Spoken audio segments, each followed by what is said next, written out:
Hello friends, how are you all. हमारा SSC का test discuss करने वाले हैं। एसएससी का टेस्ट डिस्कस करने से पहले देखो, आज 1 जनवरी है, नया साल स्टार्ट हुआ है।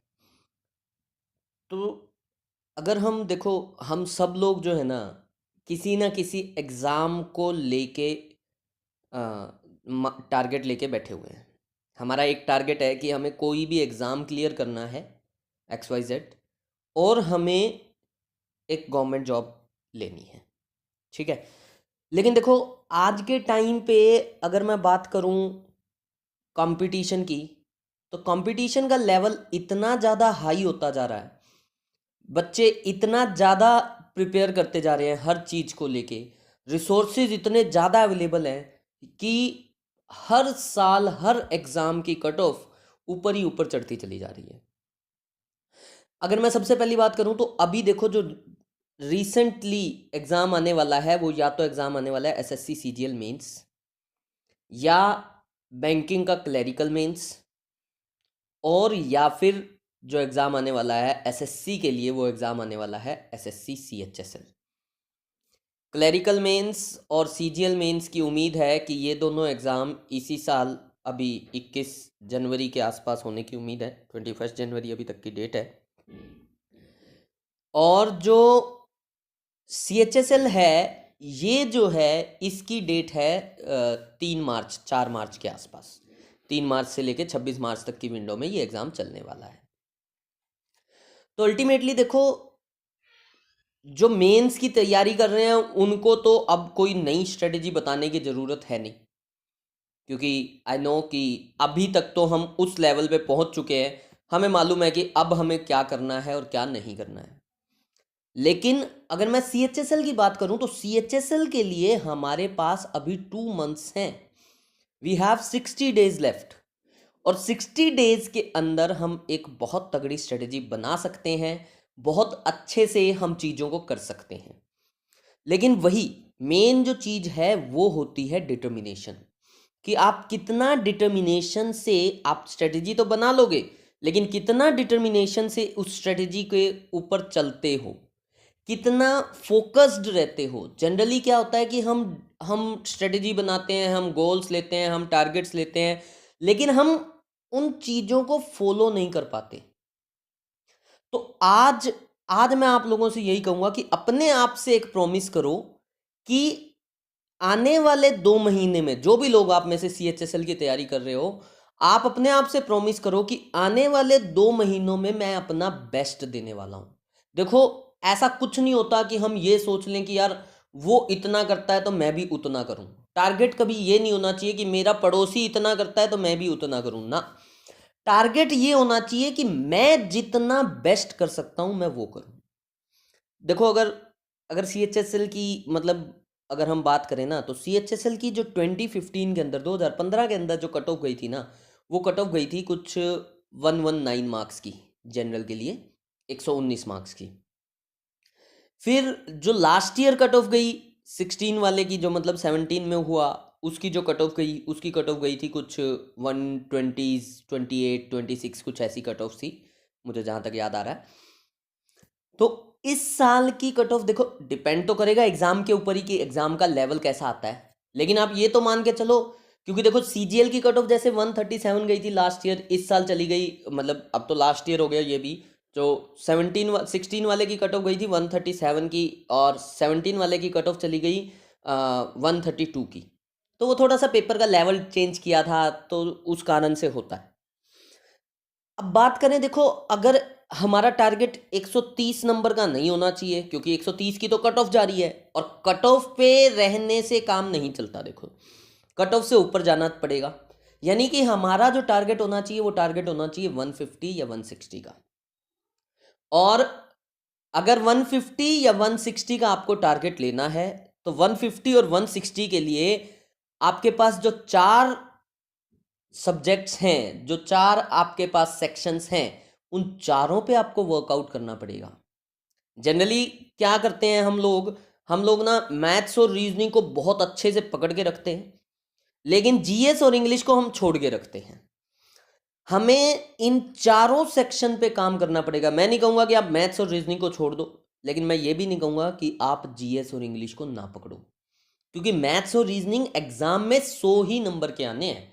आप 100% भी कर लोगे ना एक्यूरेसी, तब भी आपका 100 स्कोर होगा। आपको चाहिए 150, यानी कि जो 50 स्कोर आपको करना है वो आपको जीएस और इंग्लिश से ही करना है। तो यानी कि आज से हमें चारों सेक्शंस को टाइम देना है।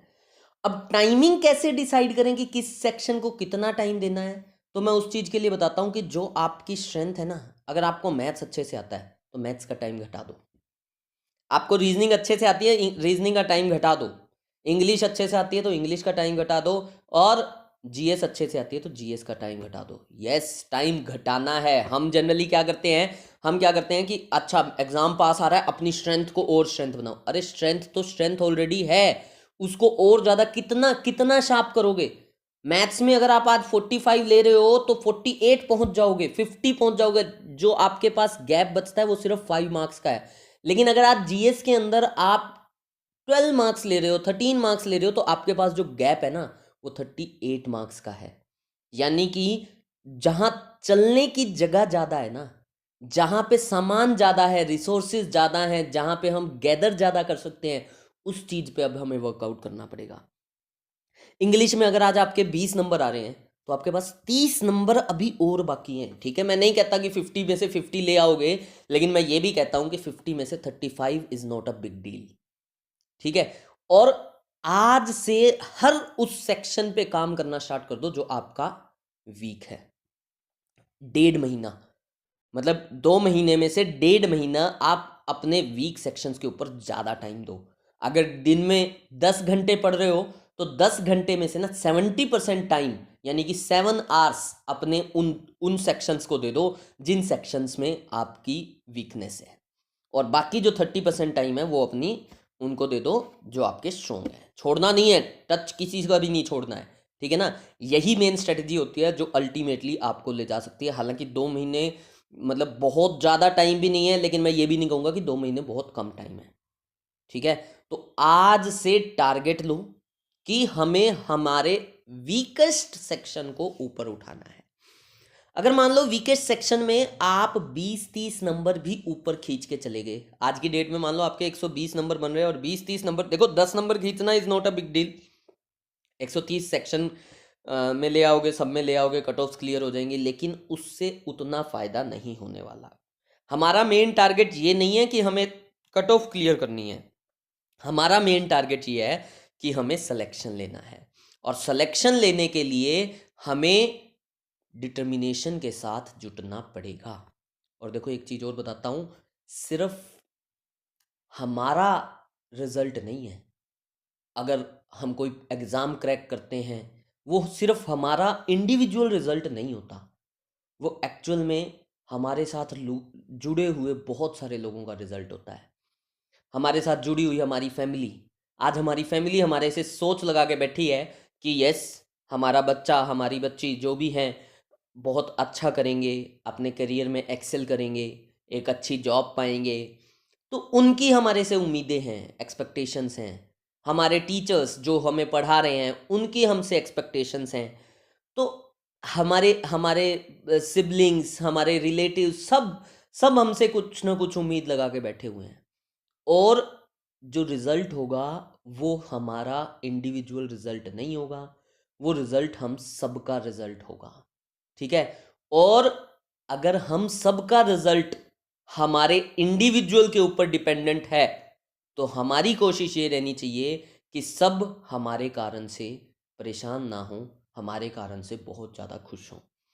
और देखो, मतलब कोई कोई बहुत बड़ी बात नहीं है, एग्ज़ाम क्लियर करने वाले बच्चे भी हमारे में से ही होते हैं, हम ही जैसे लोग होते हैं। अगर हम ये सोच के बैठ जाते हैं कि नहीं यार कंपटीशन ज़्यादा है, ये है वो है, मुझसे नहीं हो पाएगा, तो इससे बढ़िया तो ये है कि अभी छोड़ दो। लेकिन छोड़ना कभी भी किसी चीज़ का सॉल्यूशन नहीं होता, करने से ही कोई चीज़ होती है, छोड़ने से कभी भी कोई चीज़ नहीं होती।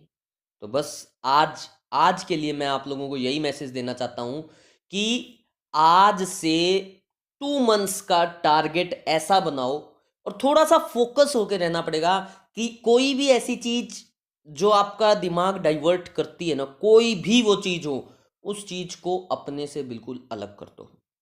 2 मंथ्स अपने आप को दे दो, और अगर ये 2 महीने आपने अपने आप को दे दिए ना, तो ये चीज सच्ची है कि लाइफ में आप इन 2 मंथ्स को लेके हमेशा याद करोगे कि यस, कि वो 2 मंथ्स थे जिसने मुझे आज इस मुकाम पे पहुंचाया है। ठीक है ना? तो थोड़ा सा बस डिटर्मिनेशन के साथ जुट जाओ, और कोई बड़ी चीज़ नहीं है। अभी हम CHSL का एग्ज़ाम क्लियर करने वाले हैं। आज आज अपने कैलेंडर पे तारीख मार्क कर लो कि यस, आज की डेट के बाद से मेरा जो टारगेट है वो CHSL का एग्ज़ाम क्लियर करना है, और बस उसके लिए जुट जाओ। ठीक है ना? अभी हम टेस्ट डिस्कस करते हैं। हमारा जो टेस्ट हुआ था वो टेस्ट था SKSSC 2 AUKN। एक एक करके सारे क्वेश्चन उठाते हैं। ये टेस्ट SSC CGL का टेस्ट था। 16 अगस्त शिफ्ट थर्ड में हुआ था। ये 16 अगस्त 2017 को थर्ड शिफ्ट में ये टेस्ट हुआ था। देखो CHSL के लिए भी, जैसे मैं CGL के लिए CGL के सारे प्रीवियस टेस्ट उठा रहा हूँ, ऐसे ही आप क्या करो, टोटल 72 टेस्ट हैं जो लास्ट ईयर CHSL में हुए थे। तो 72 टेस्ट हैं, रोज एक टेस्ट उठाना शुरू कर दो। रोज की रोज एक टेस्ट उठाओ और उसको पूरा अटेम्प्ट करो और पूरा उसको एनालाइज करो। ठीक है ना? टेस्ट करने से जितनी ज़्यादा इम्प्रूवमेंट होती है, उससे कहीं गुना ज़्यादा इम्प्रूवमेंट टेस्ट के एनालिसिस से होती है। ये चीज़ शायद आप लोगों ने नोटिस भी की होगी। अगर आप डेली टेस्ट को एनालाइज कर रहे हो मेरे साथ में, तो ज़रूर मैं गारंटी दे सकता हूँ इस बात की कि आप लोगों के अंदर इम्प्रूवमेंट आ रही होगी। हाँ, अगर आप, वही रेगुलरिटी बहुत ज़रूरी होती है। देखो, एक डिसिप्लिन जो चीज़ होती है ना, जो पंक्चुअलिटी जो चीज़ होती है, वही है जो लाइफ में हमारे को सक्सेसफुल बनाती है। ठीक है? तो पंक्चुअलिटी बहुत ज़रूरी है। अभी CHSL की तैयारी के लिए CHSL के प्रीवियस सेट्स लगाना शुरू कर दो। और जो CGL मेंस की तैयारी कर रहे हैं, जो CGL मेंस का एग्ज़ाम अभी देने वाले हैं, उनका अब 20 दिन का टारगेट सिर्फ ये होना चाहिए, अब ज़्यादा नई चीज़ों के चक्कर में ना पड़ो। जितना हमने किया है उसको परफेक्ट करने की कोशिश करो। जितना भी हम कर चुके हैं उन्हीं चीज़ों को बार बार रिवाइज करो। टेस्ट लगाओ डेली डेली, आप फुल लेंथ टेस्ट लगाओ, 2-2 घंटे के टेस्ट लगाओ, बिल्कुल लगाओ। उनको एनालाइज करो, देखो हमारी कहाँ गलतियाँ हो रही हैं, कौन सा सेक्शन वीक है। इंग्लिश की मैं ख़ास तौर पे बात करूँ तो एटलीस्ट 50 मार्क्स की जो नरेशन और एक्टिव पैसिव आनी है, ये चीज़ आप श्योर करो, एंश्योर करो कि आपके 50 में से 49 मिनिमम क्वेश्चंस ठीक होने चाहिए। टारगेट 100% एक्यूरेसी का लेके चलेंगे, बट स्टिल कोई बात नहीं, एक क्वेश्चन की हम लीवे ले सकते हैं, लेकिन कोशिश ये चाहिए हमें कि हमारे 100% क्वेश्चंस ठीक होने चाहिए, एटलीस्ट एक्टिव पैसिव और नरेशन की। क्योंकि वहाँ के 50 मार्क्स तो सब लेने वाले हैं। अगर हम वहाँ पे पिछड़ेंगे ना, तो हम पिछड़ जाएंगे। तो पिछड़ना नहीं है हमें, यहाँ पे तो एटलीस्ट पूरे स्कोर करना है। बाकी जगहों पे भी जैसी आपकी अभी तक तैयारी हुई है उसके अकॉर्डिंग आप बढ़ो आगे, लेकिन अभी तक की जितनी भी चीज़ें कर ली हैं उन चीज़ों को परफेक्ट करो। क्लोज टेस्ट की मैक्सिमम से मैक्सिमम प्रैक्टिस करो, पैसेजेस की मैक्सिमम प्रैक्टिस करो, और साथ ही साथ जितनी वोकैब अभी तक आप कर चुके हो, नई वोकैब के चक्करों में मत पड़ो। जितनी वोकैब आप अभी तक कर चुके हो, जितने वन वर्ड सब्स्टिट्यूशन, जो ईडियम्स फ्रेजेस वगैरह जितना भी कर चुके हो, वो सब चीज़ों को रिवाइज करो। टोटली रिवीजन के ऊपर ध्यान दो। ठीक है ना? आगे देखो, देख रहे हैं हम इसको। कह रहा है he did not go to the temple. First question देख रहे हैं। He did not go to the temple on foot, he went there by car. देखो, हालांकि ना मतलब अगर मैं ग्रामेटिकल बात करूं और कंपटीशन एग्जाम्स की बात करूं ना, तो ये सेंटेंस करेक्ट है। ये सेंटेंस करेक्ट क्यों है? क्योंकि जनरली देखो, पंक्चुएशन का एरर मार्क नहीं होता। अगर मैं सेकंड पार्ट में फुट के बाद कॉमा लगा दूं, he did not go to the temple on foot, comma लगा दिया, he went there by car, तब ये सेंटेंस बिल्कुल ओके है, कोई प्रॉब्लम नहीं है। लेकिन एसएससी ने इसके थर्ड पार्ट में एरर दिया है। एसएससी का मानना है कि he did not go to the temple on foot. अगला नया सेंटेंस स्टार्ट हो रहे हो तो आप इसके अंदर कोई कंजंक्शन दो या कुछ कुछ ऐसा करो कि जिससे वो दोनों सेंटेंसेस अलग हो सकें। तो थर्ड पार्ट में एसएससी ने इसमें एरर दिया है। ठीक है, आगे देखते हैं। She ascended to the throne at the early. अच्छा, पिछले सेंटेंस में एक चीज़ और, ये टू द टेम्पल, कईयों को ये लग रहा था सर टेम्पल के साथ दा नहीं आता। तो देखो एक चीज़ होती है, यस टेम्पल के साथ दा आता भी है और टेम्पल के साथ दा नहीं भी आता। जितने भी पब्लिक प्लेसेस होते हैं, टेम्पल, हॉस्पिटल, स्कूल, कॉलेज, इन सब के साथ दा लगता भी है और नहीं भी लगता। इन सब के साथ दा तब नहीं लगता जब आप उसी पर्पज़ से जा रहे हो जिस पर्पज़ के लिए वो बने हैं। जैसे स्कूल में अगर पढ़ने जा रहे हो तो स्कूल के साथ आपको दा लगाने की ज़रूरत नहीं है, ठीक है ना। लेकिन स्कूल में अब मैं स्कूल में, पड़ोस में कोई स्कूल है, मैं वहाँ चला गया अपने अंकल से मिलने के लिए, तो मुझे वहाँ पे दा लगाना पड़ेगा। ठीक है, अब नॉर्मल सेंटेंस दे रखा है I went to the school और फुल स्टॉप है, अब आगे कोई पर्पज़ है नहीं, तो हम इस चीज़ को ये नहीं कहेंगे कि दा क्यों लगाया। हमें अगर पर्पज़ गिवन होता कि पढ़ने जा रहा हूँ तब हम दा हटा सकते थे, या पर्पज़ गिवन होता कि पढ़ने के अलावा कुछ और करने जा रहा हूँ तब हम दा लगा सकते थे। लेकिन जब गिवन कुछ भी नहीं है कि पर्पज़ क्या था, जैसे इसमें दिया he did not go to the temple on foot, he went there by car, तो इसके अंदर भी कोई पर्पज़ नहीं गिवन है कि टेम्पल में क्या करने गया है, तो दा लगा रखा है, तो हमें उससे कोई प्रॉब्लम नहीं होनी चाहिए। ठीक है, अगला देखो। She ascended to the throne at the early age of 7। Ascended to, देखो असेंड का मतलब होता है गो अप और क्लाइंब, और असेंड के बाद ना टू लगाने की ज़रूरत नहीं होती। शी असेंडेड द थ्रोन मतलब वो थ्रोन पे आके बैठ गई, गद्दी संभाल ली उसने at the early age of 7, 7 साल की एज में ही। आगे देखो, कह रहे Neha's mother was annoyed with her as she could not dash her examination. कह रहे नेहा की मदर उससे अनोयड थी as she could not get off her examination. First जो ऑप्शन है गेट ऑफ, इसका मतलब होता है टू लीव ए प्लेस, किसी जगह को छोड़ना। सेकंड ऑप्शन जो है गेट ऑन, इसका मतलब होता है टू कंटिन्यू। ठीक है, तो Neha's mother was annoyed with her as she could not continue her examination, पहला हो गया to leave a place. Get upon जो होता है ये भी गेट ऑन होता है, टू कंटिन्यू समथिंग। और गेट थ्रू जो है इसका मतलब होता है टू सक्सीड। ठीक है, तो Neha's mother was annoyed with हर, वो उससे बहुत ज़्यादा गुस्सा थी। क्यों गुस्सा थी? Because she could not succeed in her examination. ठीक है ना, तो get through her examination, fourth option is the right answer of this question. I shall dash her if she apologizes to me for her misbehavior. I shall dash her if she apologizes to me for her behavior. कह रहा मैं उसको ना माफ़ कर दूंगा, मतलब dash कर दूंगा अगर वो मुझसे माफ़ी मांगती है। ठीक है, देखते हैं ऑप्शंस। फर्स्ट ऑप्शन है आई शैल पार्डन हर, पार्डन का मतलब होता है माफ़ करना। सेकंड ऑप्शन है फॉरगिव हर, फॉरगिव का मतलब भी होता है माफ़ करना। आई शैल पनिश हर, मैं उसको पनिश करूँगा, पनिश तो नहीं हो सकता, माफ़ ही करेगा अगर वो माफ़ी मांग रही है तो। और रेप्रीमांड, रेप्रीमांड जो वर्ड होता है, रेप्रीमांड का मतलब होता है डांटना, फटकारना, तो फटकारेगा भी नहीं अगर वो माफ़ी मांगेगी, तो माफ़ करेगा। अब दो ऑप्शन है हमारे पास माफ़ करने वाले, एक ऑप्शन था पार्डन, एक ऑप्शन था फॉरगिव।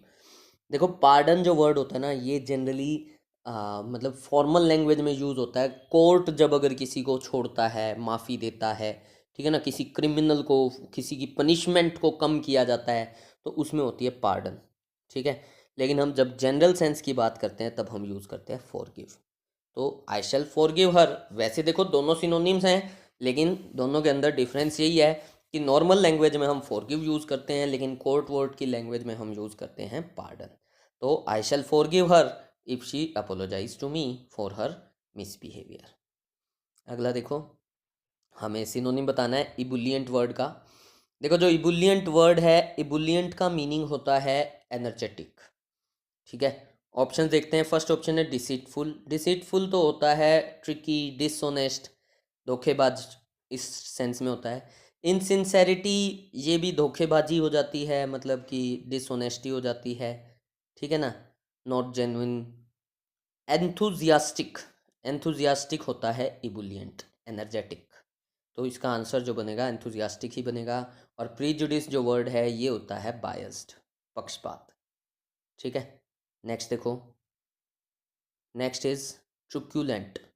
ट्रुक्यूलेंट जो वर्ड होता है, इस वर्ड का मतलब होता है, मतलब ट्रक्यूलेंट, ट्रुक्यूलेंट जो होता है ना, ये ऐसा होता है जनरली जो ना लड़ाई के लिए हमेशा तैयार रहता है। ठीक है, one who is always ready to fight, one who is likely to argue a lot, eager to fight. Belligerent जो वर्ड हो गया, बेलिकोज हो गया, वो इसके सिनोनिम्स होते हैं। First option given is ferocious. Ferocious जो वर्ड होता है इसका मतलब भी होता है वॉयलेंट, क्रूल। ठीक है, तो इस ऑप्शन को हम थोड़ा सा इसका सिनोनिम मान सकते हैं, लेकिन पहले अगले ऑप्शन देखते हैं। Second option is luxurious. Luxurious जो वर्ड होता है इसका मतलब होता है आलीशान। Third option is luscious. Luscious का मीनिंग होता है tasty. And fourth option is delicious. Delicious का मीनिंग भी होता है टेस्टी।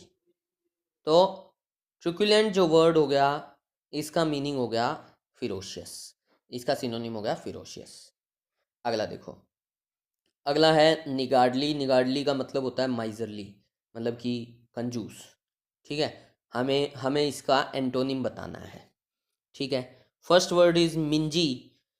मिंजी जो वर्ड है ना, ये हमारी हमारी लैंग्वेज से ही उठाया हुआ वर्ड है। मैंने आप लोगों को क्लासेस में कई बार बताता हूँ, जैसे कि अंग्रेज़ों को आता तो कुछ नहीं, सीखते हमसे ही हैं। तो हमसे ही उन्होंने ये चीज़ सीखी। हमने हमने वर्ड, हमारी लैंग्वेज में हम एक वर्ड बोलते हैं मुंजी। वो मुंजी को, जैसे मैंने कई बार बताया भी आपको क्लासेस में, खिचड़ी का खाचड़ी, तो खिचड़ी खाचड़ी वाली कहानी सुनाई थी, वैसे ही मिंजी का मुंजी का मिंजी हो गया। ठीक है ना, टुच्ची का टिच्ची होता है, मुंजी का क्या हो गया, मिंजी हो गया। ठीक है ना, तो मिंजी जो वर्ड है इसका मतलब भी होता है मुंजी, यानी कि माइजरली, कंजूस। ठीक है, इनएफिशिएंट। इनएफिशिएंट तो हो गया मतलब जो जिसमें एफिशिएंसी ना हो, अक्षम वर्ड होता है हिंदी के अंदर। फिर है जेनरस। देखो निगार्डली जो वर्ड होता है ना, ये जेनरस नहीं होता मनी से, और जेनरस होता है दयालु, मतलब पैसे खर्चने की टेंशन नहीं लेता ये। और सिनफुल, सिन तो हो जाता है पाप, तो ये भी ऑप्शन नहीं है। तो हमारा जो आंसर बनता है वो बनता है generous. Next is dissident. Dissident जो वर्ड होता है ना, डिसिडेंट का मतलब होता है एक ऐसा पर्सन जो जनरल पॉलिसी को, मतलब अपनी पार्टी की पॉलिसी को अपोज करता है, डिसएग्री होता है जो। ठीक है ना, डिसएग्रीमेंट में हो जो बंदा, अपोज करे जो। ऑप्शंस हैं एलियनेटेड। एलियनेटेड का मतलब भी होता है अलग हो जाना, एलियन हो जाना। आइकनोक्लास्ट। आइकनोक्लास्ट जो वर्ड होता है वो उस पर्सन के लिए यूज़ करते हैं जो जनरली ट्रेडिशनल जो हमारे बिलीव्स होते हैं ना उनको फॉलो नहीं करता, अनऑर्थोडॉक्स होता है जो। ठीक है, डिविसिव। डिविसिव भी होगा, डिवाइड करने वाला, विभाजन से रिलेटेड। ठीक है ना, और डिसिडेंट का जो एंटोनिम बना वो फोर्थ ऑप्शन बना, ऑर्थोडॉक्स। ऑर्थोडॉक्स का मतलब होता है कट्टर, जो जो बिलीव करता है पॉलिसी के अंदर। डिसिडेंट होता है जो बिलीव नहीं करता पॉलिसी के अंदर। अगला देखो, इडियम है बियर द पाम। देखो बियर द पाम जो है ना, इसका मतलब होता है टू विन। बड़ा बेसिक सा इडियम है ये, जनरली अगर आप रीडिंग करते हो तो आपको मिल जाना चाहिए, न्यूज़पेपर्स के अंदर यूज़ होता है bear the palm. Bear the palm का मतलब होता है to win. Fourth option is the right answer. अगला क्वेश्चन देखो, to give the devil his due. To give the devil his due का मतलब होता है, देखो जैसे होता क्या है कि लाइफ में ना बहुत सारे लोग ऐसे होते हैं जिनको हम पसंद नहीं करते, लेकिन हमारे पसंद ना करने से, ना करना इज़ अ डिफरेंट थिंग। लेकिन ऐसा हो सकता है कि हम पसंद नहीं करते लेकिन उसके अंदर कोई क्वालिटी है। ठीक है ना, तो उसको बोलते हैं to give the devil his due.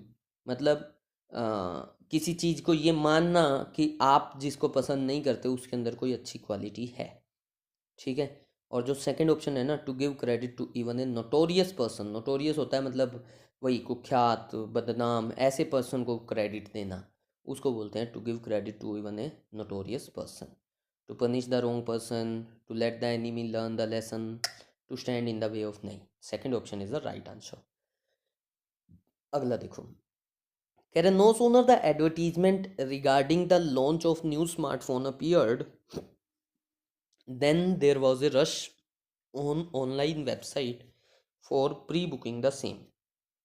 देखो इस क्वेश्चन के अंदर नो सूनर से सेंटेंस स्टार्ट है। जब भी hardly, scarcely, no sooner, seldom ऐसे नेगेटिव एडवर्ब से सेंटेंस स्टार्ट होता है ना, तो ऐसे सेंटेंसेस में इन्वर्जन होता है। ठीक है, और इन्वर्जन, इसके अंदर इन्वर्जन होना चाहिए। देखो क्या लिख रहा है, कह रहा है no sooner the advertisement regarding the launch of new smartphone appeared. Second form use कर रहे हैं तो पास्ट के अंदर हमारा इन्वर्जन होगा डिड से, तो सेंटेंस बनना चाहिए no sooner did the advertisement regarding the launch of new smartphone appear. और सेकेंड ऑप्शन जो है no sooner did the advertisement regarding the launch of new smartphone appear, यही इस क्वेश्चन का राइट आंसर बनेगा। ठीक है, आगे देखो, कह रहे the equipment is adapted to cotton industries. कह रहे ये जो इक्विपमेंट है ये अडेप्टेड टू है कॉटन इंडस्ट्रीज। देखो अडाप्ट टू, जैसे I adapted to the situation. ठीक है, मैंने अपने आप को सिचुएशन के अकॉर्डिंग ढाल लिया। ठीक है, अब लेकिन क्वेश्चन क्या है, कह रहा है the equipment is adapted to cotton industries. Equipment adapted है, अडाप्ट का मतलब होता है ना ढाल लेना, तो अडाप्ट टू का तो मतलब होता है खुद ढाल लेना, और एक होता है अडाप्ट फोर। अडाप्ट फोर का मतलब होता है किसी चीज को चेंज करना ताकि वो किसी नई चीज के लिए सुटेबल हो जाए, टू मेक समथिंग सुटेबल। अब इक्विपमेंट अपने आप नहीं ढलेगा, इक्विपमेंट को ढाला जाएगा, तो इंस्टेड ऑफ अडाप्टेड टू यहाँ होना चाहिए अडाप्टेड फोर। अडाप्ट टू तो होता है खुद से ढलना, किसी चीज के, किसी सिचुएशन के अकॉर्डिंग सुटेबल कर लेना अपने आप को, और अडाप्ट फोर होता है ही adapted me for the situations, तो उसने मुझे ढाल दिया सिचुएशंस के लिए। ठीक है, किसी चीज को चेंज जब कोई और करता है तब वहां पे आप यूज करते हो अडाप्टेड फोर। ठीक है, तो second option is the right answer of this question. अगला वन वर्ड सब्स्टिट्यूशन है, कह रहा है one who loads and uploads ships. Option देख रहे हैं, फर्स्ट ऑप्शन है स्टीव डो। स्टीव डो जो वर्ड है वही इसका राइट आंसर है। ये वही बंदा होता है, स्टीव डोर वही होता है जो लोडिंग करता है या अनलोडिंग करता है शिप्स के ऊपर। Next option is transgressor. देखो ट्रांसग्रेस जो वर्ड होता है इसका मतलब होता है किसी कानून को तोड़ना, ट्रांसग्रेसर हो गया कानून को तोड़ने वाला। लेपिडिस्ट जो वर्ड होता है ये उस बंदे के लिए यूज होता है जो स्टोन्स की कटिंग करते हैं, पॉलिश करते हैं, उनको बोलते हैं लेपिडिस्ट। और रेटिसेंट होता है बिल्कुल मतलब इंट्रोवर्ट, अलूफ, जो शांत रहता है, जो ज़्यादा अनफ्रेंडली होता है लोगों के साथ। फिर कह रहा है बिलीफ और opinion contrary to what is generally accepted. ऐसे बिलीफ जो जनरली एक्सेप्टेड से बिल्कुल अपोजिट हो उसको क्या बोलते हैं। First option is invocation. Invocation जो वर्ड होता है इसका तो मतलब होता है आह्वान करना। जनरली हम प्रेयर्स के अंदर गॉड को इन्वोक करते हैं, तो वहाँ से है ये वर्ड। इनकोग्निटो, आपने अगर गूगल क्रोम आप चलाते हो तो उसके अंदर आपने देखा होगा राइट हैंड साइड पे, गूगल क्रोम कभी भी चलाओ तो उसके अंदर आपने देखना राइट हैंड साइड पे ना 3 डॉट्स बनी हुई होती हैं बिल्कुल ऊपर कॉर्नर में। तो वो कॉर्नर में 3 डॉट्स को दबाओ जिससे जिस पे लिखा आता है, ऑप्शंस आते हैं, फिर न्यू टैब, सेकंड ऑप्शन आता है न्यू इनकोग्निटो टैब। ये इनकोग्निटो टैब का मतलब होता है जहाँ उस पर अगर आप कुछ भी करोगे तो उसकी हिस्ट्री सेव नहीं होगी। इनकोग्निटो जो वर्ड है ना इसका मतलब ही होता है हाइडिंग आइडेंटिटी। अगला देखो, हेरेसी। हेरेसी जो वर्ड है, हेरेसी इस क्वेश्चन का राइट आंसर है। हेरेसी का मतलब ये होता है एक ऐसा बिलीफ जो जो ओपोजिट हो जनरली एक्सेप्टेड बिलीफ से। और मर्सिनरी जो वर्ड है ये यूज़ होता है मतलब ऐसे लोगों के लिए जो जो जिनका मकसद सिर्फ और सिर्फ पैसा है और कोई काम नहीं है। ठीक है ना, मर्सिनरी एक टाइप के मतलब आप नौकर भी मान सकते हो। वो बोलते हैं ना भाड़े के टट्टू, तो उसको भी इंग्लिश में मर्सिनरी बोला जाता है। एक ऐसा पर्सन जो सिर्फ और सिर्फ पैसे से मतलब है, उसको और किसी चीज़ से मतलब नहीं हो, उसको बोलते हैं मर्सिनरी। फिर क्या है, अच्छा इनकरेक्ट स्पेलिंग बतानी है हमें। First option tomorrow, okay spelling, occur OCCU, double R होता है। अकरेंस जो वर्ड है ना इसमें डबल आर होता है, इसी की स्पेलिंग गलत है। टेम्परेचर और प्रेफरेबल ये तो स्पेलिंग्स होते हैं। ठीक है, नेक्स्ट इज रिसीडिंग। रिसीड का मतलब होता है पीछे हटना, तो RECED होता है, RECEED नहीं होता। प्रोसीड में तो डबल ही होता है, लेकिन रिसीड में CEDE होता है ना। तो रिसीडिंग की ही स्पेलिंग गलत है। सिमेट्री जो वर्ड है इसका मतलब होता है शमशान घाट। पैरेललोग्राम आप मैथ्स में पढ़ते होगे, क्या बोलते हैं, समांतर चतुर्भुज बोलते हैं शायद हिंदी में, आई एम नॉट श्योर। ठीक है। और रिहर्सल जो वर्ड होता है, रिहर्सल तो जैसे कोई नाटक वगैरह रामलीला वगैरह करते हैं तो उससे पहले वो लोग रिहर्सल करते हैं, ठीक है ना। तो उसको बोल देते हैं, प्रैक्टिस जो करते हैं पहले उसको बोल देते हैं रिहर्सल, ठीक है। अगला देखो, PQRS है, पढ़ते हैं देखो। कह रहा है if all the requirements of the villages are satisfied there bye itself then the peasants will usefully utilise their spare time. कह रहा है अगर सारी रिक्वायरमेंट्स विलेजेस की सेटिस्फाई कर दी जाएं वहीं पे ही, तो जो पीजेंट्स होंगे, पीजेंट्स जो वर्ड है ना ये यूज़ होता है रूरल पीपल के लिए, या यूज़ होता है फार्मर्स को डिनोट करने के लिए। अभी हमें नहीं पता रूरल पीपल को डिनोट कर रहा है या फार्मर्स को डिनोट कर रहा है। तो कह रहा है तो जो पीजेंट्स हैं चाहे फार्मर्स या रूरल पीपल, वो अपने स्पेयर टाइम को यूज़फुली यूज़ कर सकते हैं, ठीक है। क्यों कह रहे हैं late us consider the village artisans. Artisans जो वर्ड होता है ये होता है वही कारीगर के लिए, ठीक है। पीजेंट्स इसका सिनोनिम कहा जा सकता है, क्योंकि भाई विलेज आर्टिजन्स तो विलेज में तो पीजेंट्स ही होते हैं, फार्मर्स ही होते हैं। अच्छा, कह रहे let us consider the village artisans. फिर आर में लिख रहा है this will also provide employment to all the educated people of the villages. कह रहे इससे सारे के सारे educated people of the villages जो हैं उसकी उनकी उनको भी क्या मिलेगी, एम्प्लॉयमेंट मिलेगी। और एस में कह रहे हैं having discuss the problems and requirements of the rural life. कह रहा है हैविंग डिस्कस्ड, हमने डिस्कस कर ली है प्रॉब्लम्स और रिक्वायरमेंट्स ऑफ रूरल लाइफ। देखो एस का क्यू के साथ तो पेयर बन रहा है। कह रहा है having discuss the problems and requirements of the rural life let us consider the village artisans. S और क्यू ना एक साथ आएंगे। अब एस और क्यू के ऑप्शंस देखो कौन कौन से हैं। फर्स्ट ऑप्शन में है एस और क्यू, और फोर्थ ऑप्शन में है एस और क्यू। फर्स्ट ऑप्शन में अगर ध्यान से देखें SQPR दिया है, पढ़ लेते हैं एक बारी। कह रहे हैं having discuss the problems and requirements of the rural life let us consider the village artisans. कह रहा है if all the requirements of the villages are satisfied there bye itself. कह रहा है कि विलेज के अंदर ही सब लोगों की सारी रिक्वायरमेंट्स पूरी कर दो तो जो पीजेंट्स होंगे वो अपने टाइम को प्रॉपरली यूज़ करेंगे। This will also provide employment to all the, अच्छा एडुकेटेड पीपल को भी मिलेगा, भाई सही बात है। अगर गांव के अंदर ही सारी चीज़ें अवेलेबल होंगी तो वहाँ के लोगों को एक एम्प्लॉयमेंट भी तो मिलेगा, ठीक है। ये हो सकता है, लेकिन एक बारी PSQR और को देख लेते हैं। P if all the requirements of the villages are satisfied। S having discussed the problems। Q let us consider। R this will also, ना ना ना ना ना ना ना, R और Q का तो आपस में कोई लिंक ही नहीं बन रहा, ठीक है ना। लिख ही रहा है दिस विल ऑल्सो, तो यानी इससे पहले कोई चीज़ और हुई है जो कि P में हुई है। तो हमारा जो आंसर बनता है वो बनता है SQPR। अगला क्वेश्चन देखो। अगले क्वेश्चन में कह रहा है practical farming includes knowledge of fruit and vegetable farming. कह रहा है जो प्रैक्टिकल फार्मिंग है ना उसके अंदर क्या चीज़ इंक्लूडेड है, knowledge of fruit and vegetable farming. अच्छा, these schools need necessarily have their own farms.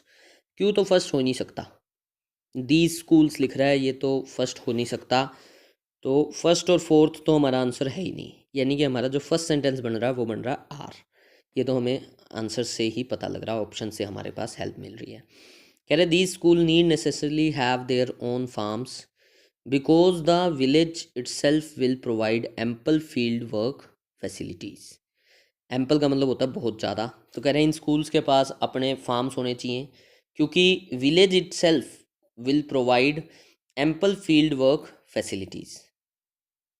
अच्छा, मतलब कह रहा है फील्ड वर्क की फैसिलिटीज़ तो खेतों में काम करने की फैसिलिटीज़ तो वहाँ पे ही मिल जाएंगी। तो इनके पास अपने फार्म्स होने चाहिए, ठीक है। आर में कह रहा है agriculture should be made compulsory in higher secondary schools, alternatively the urban students can be taught town planning, industrial planning etcetera.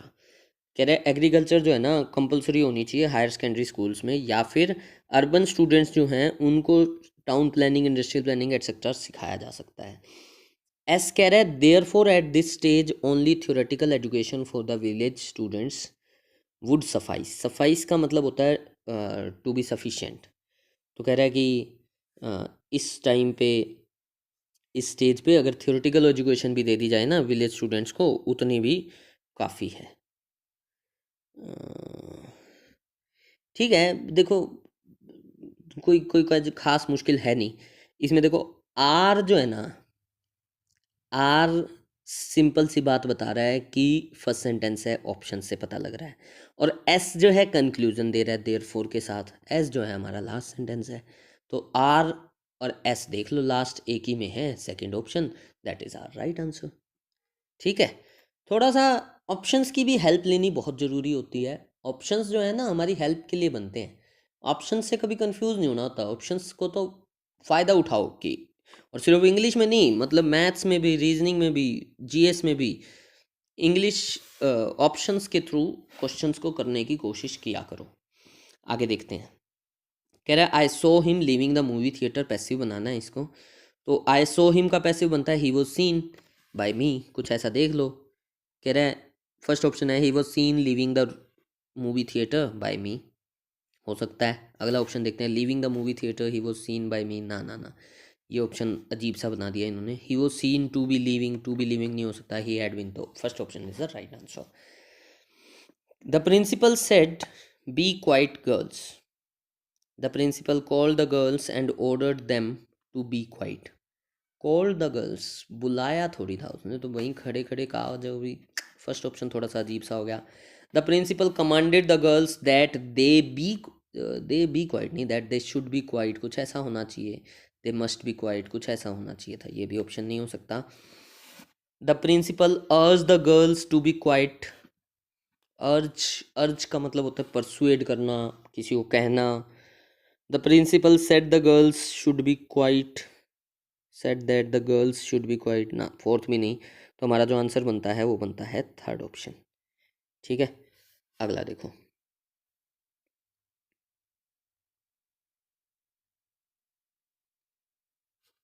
अगला है मॉडर्न मैन, वो है क्लोजेस्ट है। Modern man is imprisoned by his timetable and his routine.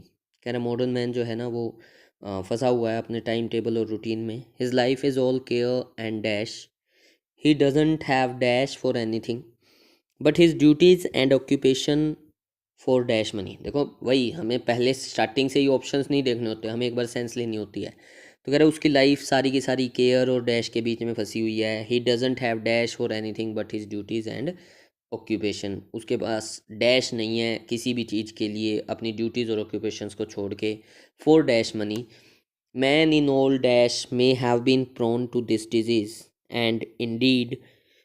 कह रहा है हर हर dash में man जो है ना इस डिजीज़ से मतलब कहीं ना कहीं प्रोन है, मतलब खतरा है। Indeed we in India, in real we in India may not have been dash by it to extend that people in western countries have been. अच्छा, कह रहे हैं कि मतलब इंडिया में हम लोगों को ये बीमारी उतनी नहीं लगी हुई जितनी बाहर के देशों में लगी हुई है। ठीक है, देखते हैं। कह रहे modern man is imprison by his timetable and his routine, his life is all care and, options हैं फर्स्ट ऑप्शन इज विजडम।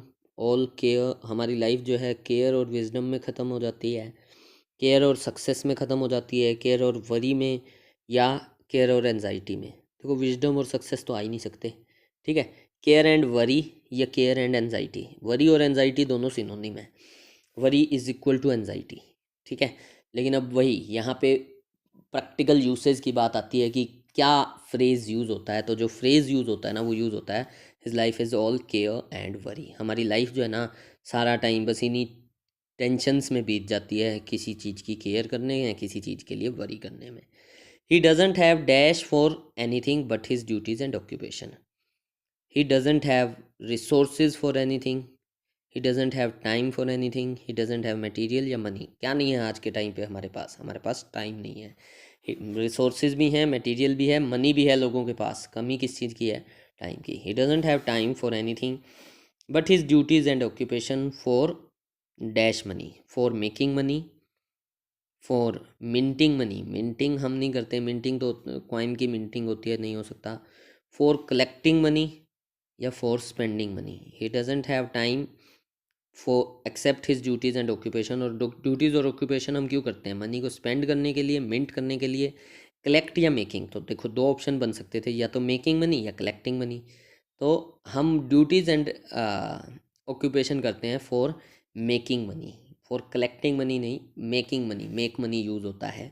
ठीक है। Man in old days may have been prone to this disease and indeed man in all spheres, spheres का मतलब हो जाता है areas, हो सकता है ये भी। ऑल स्ट्रीम्स, स्ट्रीम्स भी स्फीयर्स का सिनोनिम है, ये भी हो सकता है। लो जी, ऑल एरियाज ये भी हो सकता है। फोर्थ है एजिस, ये थोड़ा सा अलग है, एजिस का मतलब हो जाएगा टाइम। देखो first second third exactly synonyms थे। ठीक है।